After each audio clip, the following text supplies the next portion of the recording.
Hello everyone, मैं कोमल। और अब बात करते हैं इमोशनल अवेलेबिलिटी के ऊपर। बहुत बहुत ज़रूरत होती है, it is a basic need. ठीक है, तो पहली स्टेप तो यही रहती है कि शुरुआत हमेशा खुद से होती है ना। तो सबसे पहले आपको खुद के लिए इमोशनली अवेलेबल होना है। जब आप इमोशनल हो रहे हो तो आपको अपने आप को जज करने की ज़रूरत नहीं है, अपना साथ देने की ज़रूरत है। एंड उस समय अगर कोई इंसान आपको समझ नहीं पा रहा है तो it's okay, B compassionate with them. उस समय ना दोनों कानों का भरपूर उपयोग करिए, एक से सुनिए, दूसरे से निकालिए। क्योंकि जनरली लोग ऐसा कह जाते हैं जब आप इमोशनली वनरेबल होते हो तो कि आप बहुत ज़्यादा सेंसिटिव हैं, ओवर रिएक्ट कर रहे हैं, ज़्यादा सोच रहे हैं। इतनी सी तो बात है, इसमें दुखी होने की कोई ज़रूरत ही नहीं है। What ever they can say, ठीक है, पर्सन टू पर्सन वेरी। हो सकता है वाकई में उनके लिए वो जरा सी बात हो, उससे उनको इमोशनली कोई प्रॉब्लम नहीं हो रही हो। Accept it, be compassionate with it. वो उनका सच है पर आपका नहीं है, तो आपको उसको एक्सेप्ट करने की ज़रूरत नहीं है। Delete it, okay. और सबसे पहले आपको तकलीफ हो रही है, इमोशनली अवेलेबल हो। कैसे होंगे?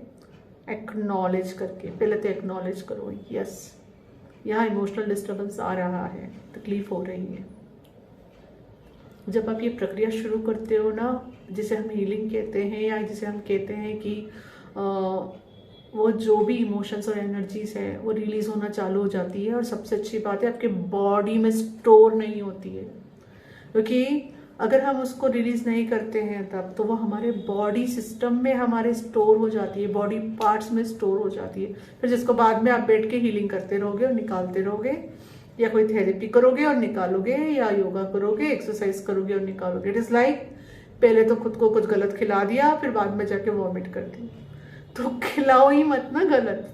पहली स्टेप तो यही ली जा सकती है कि जहाँ अवेयरनेस आज आ गई कि भैया अब गलत खाना ही नहीं है तो गलत खाओ ही मत, तो फिर तो वॉमिट करने की जरूरत ही नहीं पड़ी। अंडरस्टैंड? तो सबसे पहले इमोशनली खुद के साथ अवेलेबल होना चालू करिए। Don't go away other words, कौन क्या जजमेंट पास कर रहा है। वो जो देख रहे हैं वो अपने प्रोस्पेक्टिव से देख रहे हैं, वो अपने जिंदगी के अनुभवों पे से आपको देख रहे हैं, ठीक है। और वो उनकी जगह सच है, उनकी जिंदगी के लिए वो सारे सेंटेंसेस सच है। It's not for you. Understood है ना? तो सबसे पहले क्या करना है? खुद के लिए इमोशनली अवेलेबल होना है। जस्ट आप उस इमोशन के साथ थोड़ी देर रुक जाओ, एक्नॉलेज कर लो, वो वहीं पे हीलिंग हो जाती है, ठीक है। आपको जो सा अंदर से फील हो वो करो। आपका उस समय मन कर रहा है कुछ खाने का, खा लो। आपको रोना आया रो लो, आपको लिखने का मन किया लिख लो, आपको ऐसा लगा कि नहीं उस समय आपको किसी से हेल्प लेना है, सपोर्ट लेना है, ले लो। डोंट जज योरसेल्फ देयर, ओके।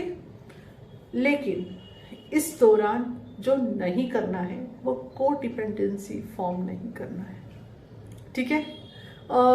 इसके बीच में ना बैलेंस करना बहुत ज़रूरी होता है, क्योंकि कोई और इंसान हमारा सोर्स नहीं है। God is only our source, always remember. और इसमें डिस्टर्बेंस आ रहा है समझने में, या आप समझ नहीं पा रहे, डिफिकल्ट हो रहा है ना, तो उससे ना गॉड से हेल्प मांगो। गॉड मुझे हेल्प चाहिए, आप मुझे सपोर्ट कीजिए। फिर उस समय हो सकता है आपकी किसी फ्रेंड का कॉल आ जाए, मैसेज आ जाए, या कोई रिलेटिव उस समय अवेलेबल हो जाए। It is like God will flow through them and you will get the support. Understand? या आपको गाइड फील हो कि यार चलो मैं सामने वाले को मैसेज कर दूँ। अगर वाकई वो गॉड डिवाइनली है तो वो व्यक्ति खुद कांटेक्ट कर लेगा, बात हो जाएगी and everything will be done, है ना। तो इस तरह से आप मेकआउट कर सकते हो और आप फॉलो योर फीलिंग, आपको समझ में भी आएगा, है ना। लेकिन फिर आपको बेस्ट खुद को बनाना रहेगा। और इसके लिए कोई आप छोटे मोटे हीलिंग टेक्निक सीख सकते हैं ना, तो बहुत अच्छा होगा आपके लिए लॉन्ग रन के लिए। बी इंडिपेंडेंट, राइट, कि कैसे खुद की छोटी मोटी हीलिंग की जा सकती है। अंडरस्टैंड? ओके, सेकेंड थिंग अब बात कर रही हूँ इमोशनल अवेलेबिलिटी में, कि जब हम खुद के साथ इमोशनली अवेलेबल होना चालू कर देते हैं ना, तो सबसे इम्पॉर्टेंट चीज़ हम करते हैं वो है हेल्थी बाउंड्रीज रखना। हमें फिर पता रहता है कि हमें कहाँ हेल्थी बाउंड्रीज रखना है, कहाँ यस बोलना है, कहाँ नो बोलना है, और वह हम बिना गिल्ट के कर पाते हैं। ये बहुत बड़ी बात होती है। खासकर स्पिरिचुअल प्रैक्टिसेस में आने के बाद ना जनरली लोग एम्पैथ है करके वो ड्रेन आउट करना खुद को फील चालू कर देते हैं। वो आपको करना नहीं होता, ये एक लर्निंग आ जाती है ना। और आप बिना गिल्ट फील किए आप अच्छे से अपनी हेल्दी बाउंड्रीज सामने वाले को समझा सकते हैं। और आपका इंटेंशन गुड है तो गुड एनर्जी सामने वाले तक फ्लो भी हो जाएगी। अंडरस्टूड। और जैसे आपका इनर वर्ल्ड चेंज होने लगेगा, फिर आप ऐसे लोगों को अपनी लाइफ में मैनिफेस्ट करना चालू करोगे जो वाकई में वो रिश्ते आपके लिए इमोशनली अवेलेबल होंगे। वो आपके फ्रेंड्स हो सकते हैं, आपके रिलेटिव हो सकते हैं, आपका पार्टनर हो सकता है, जो लिटरली विदाउट जजमेंट आपके लिए इमोशनली अवेलेबल रहेगा या रहेगी। Understand. And the same way आप अपने आप को पाओगे कि आप उन लोगों के लिए इमोशनली अवेलेबल रहोगे।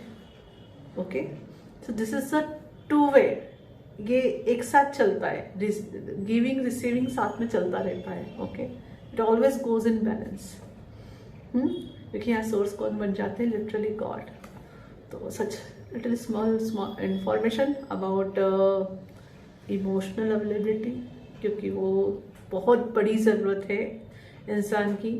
क्योंकि हम कई बार टेक्नोलॉजी में बहते हुए क्या कर जाते हैं, इमोशंस को सप्रेस करने के लिए या तो मूवी देख लेते हैं या शॉपिंग चले जाते हैं। तो वो सब करने की ज़रूरत नहीं है। अपने आप से भागो मत, जो जैसा आ रहा है फील करो एंड जाने दो। ओके, एंड अगेन कोई जजमेंट पास कर रहा है ना, रिलीज इट।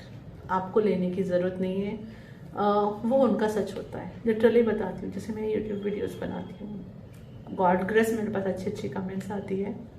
कभी कभी कोई एक दो जन नेगेटिव कमेंट्स भी डालते हैं, लिटरली मैं वहाँ से कंपैशन से देखती हूँ कि ठीक है, उस व्यक्ति का नज़रिया वो था, उसने उस नज़रिए से ही देखा और उस नज़रिए से ही लिखा।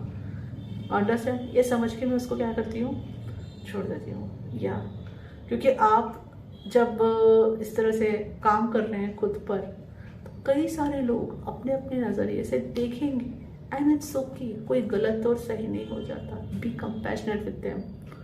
चूज किसको करना है लेकिन उस सिनारियो में, खुद को और सिर्फ खुद को और सिर्फ खुद के सच को। Thank you. हरिओम तत्सत। नमस्ते, मैं कोमल। और डिस्क्रिप्शन बॉक्स में मैंने लिंक शेयर की हुई है मेरे फ्री कोर्सेज़ की, जिसके थ्रू आप फेसबुक में वह कोर्स ज्वाइन कर सकते हैं एंड आगे बढ़ सकते हैं। Thank you.